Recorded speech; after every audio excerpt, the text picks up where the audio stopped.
آزادی کی جب ہم بات کرتے ہیں تو پابندی سے آزادی کا مطلب یہ ہے کہ توحید ختم، اور جب آپ مساوات کی بات کرتے ہیں، غیر فطری مساوات، تو اس میں بڑے چھوٹے کی تمیز ختم، اور حتیٰ کہ رسول اللہ صلی اللہ علیہ وسلم کی رسالت کا تصور بھی ختم۔ عبد اور حقوق العباد کا تصور ہے یہاں پہ، تو پھر انسانوں کی آزادی، انسانوں کی خواہشات، ان کے معاملات، تو وہ تو سارا کچھ کچل دیا گیا۔ تو اسلام کیسے ایک عدل والا دین یا مذہب ہے؟ پچھلے 250 سال سے امریکہ کوئی ایک دن بھی ایسا نہیں ہے کہ حالت جنگ میں نہ ہو۔ کبھی وہ ویتنام میں جنگ کر رہا ہوتا ہے، کبھی ہیروشیما کے ساتھ جنگ کر رہا ہوتا ہے، کبھی ناگاساکی میں جنگ کر، جاپان کے ساتھ، چین کے ساتھ، یعنی کوئی ایسا دن نہیں گزرا 250 سال میں کہ وہ جب حالت جنگ میں نہ ہو۔ اور جو ارد گرد پھیلی ہوئی کائنات ہے آفاق و انفس میں، وہ بھی نشانیاں ہیں۔ ان نشانیوں کو، جو ارد گرد پھیلی ہوئی کائنات ہے، ان کو سائنسدان ایکسپلور کرتے ہیں، اور جو قرآن کی نشانیاں، اس کو علماء ایکسپلور کرتے ہیں۔ ایک فرد کے یا ایک انسان کے حقوق کو کس طرح سے ڈیفائن کرتا ہے یا بتاتا ہے،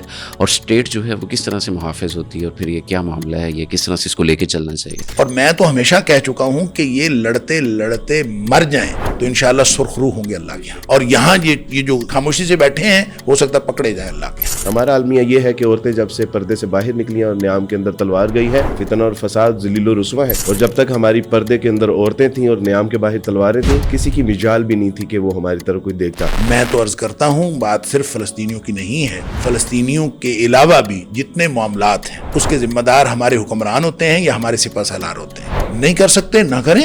لیکن جواب تیار کر رکھیں اللہ